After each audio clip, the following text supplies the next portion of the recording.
La proposition de rectification est un acte interruptif de prescription à hauteur des montants notifiés. Cette phrase mérite quelques explications. L'inspecteur des impôts a un délai pour vous envoyer sa proposition de rectification. Ce délai, qu'on appelle le délai de reprise de l'administration, expire au 31 décembre, généralement de la 3e année suivant le fait générateur, c'est-à-dire suivant l'année considérée. Parfois, ce n'est pas la 3e année, mais la 5e, la 6e, et dans certains cas extrêmes, la 10e année suivant le fait générateur.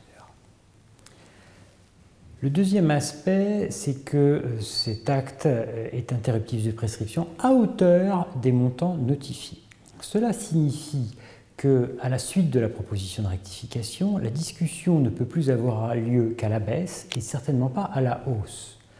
Donc, l'inspecteur des impôts est quasiment obligé par le jeu de la procédure à surnotifier, c'est-à-dire surtout pas oublier de vous notifier un redressement dans le doute, puisque la discussion pourra mener éventuellement à soustraire une somme rappelée, mais certainement pas à en rajouter.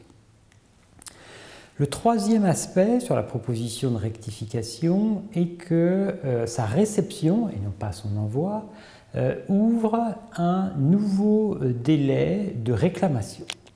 C'est-à-dire qu'à l'issue de la procédure de rectification fiscale, si le rappel d'impôt est définitivement mis en recouvrement, vous pourrez réclamer à l'encontre de cette mise en recouvrement. Pour ce faire, vous aurez un délai qui sera équivalent à celui précisément interrompu par la proposition de rectification.